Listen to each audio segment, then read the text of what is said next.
laro. 4-0-2, MVP-worthy performance across the board para dito sa Pilipinas. So ako, hindi na yun, I would not blame the draft na at this point eh. It really does, it's very solidified that the execution really matters dito sa Pilipinas. Kanina medyo mas naging maganda yung execute ng Malaysia, pero ngayon halatang halata na domina ang Team Malaysia so far in this game. And now, pop-up na din ang mga holy defense. So, si Nepomuceno nagsisimula ng maghanda ng kanyang mga autograph. And 3-lane push, ang hirap din i-clear, ang hirap depensahan. Especially Kimi lang naman ang damage output dito ng Malaysia. Nepomuceno up on front, naghahunting sa 5, naghahunting sa 4, sinasayawan pa. And looks like with the Tordros, he will be shut down. And looks like here comes Vinuya coming in to get revenge para sa kanya. And it's gonna be a 4v4. Maiiwan pa rin dito. Vinuya up on front. Elton still has some good damage. Edrin and Hazik nasa harapan with the flicker and tech charge. Only one will go up. And kita mo naman, even with the bravest fighter, Soriano is still surviving. He's still getting hunted down though. Elton makakahanap ng opening para mahuli siya. And down goes Vinuya. Mapapatagal pa yata ang laban na to. Ito nasa harapan. Naku po, mali yata ng nilabanan. Si Pabiko yan. Maasim din yan maglaro. And he will fall.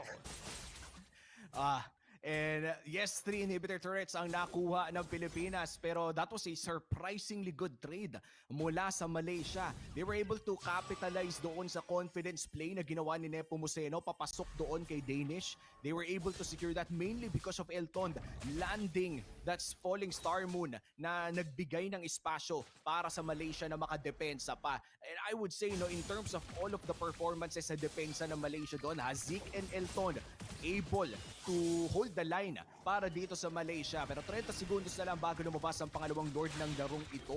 Malaking-malaki ang kalamangan ng Pilipinas in terms of our map control. 3 lanes ang tumutulak na naman at medyo malabo, pero hindi naman imposible na makakuha ng tsansa ang Malaysia sa upcoming Lord natin.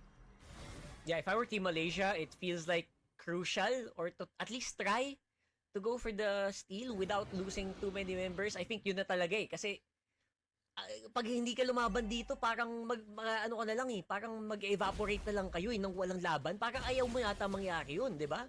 So, let's see if that's gonna happen here. Definitely, Malaysia trying to extend out of their base. Na-push naman nila, ina-manage yung waves. Look at that, though. Pabiko again with the pick-off or the pick-off attempt. Nagulo ang plano. Sana ng Malaysia na magkuha ng steal doon sa Lord. And now, it's a 4v5. And the Lord is gonna be traded for Pabiko. I'm not sure if that's worth it. I think kayang-kaya pa rin naman. We'll have to wait and see sa susunod na magiging laban. No feathered airstrike para dito sa Team Philippines, pero sa 5v4 scenario na ito, malaki pa rin naman ang kanilang kalamangan. Flicker is available para dito kay Vinuya. Siya magiging susi in terms na engage mula dito sa Pilipinas. And look at that, Vinuya using the flicker penalty zone. Gagamit muna ng Winter Crown. And the damage is real. Actually, tinatamaan pa rin. Ang damage ay nanggagaling sa likod. Bang, bang, bang, bang! Pinabato-bato sila. And look at that, going straight for the base na. And mula noon hanggang ngayon, ginto pa rin para sa Pilipinas.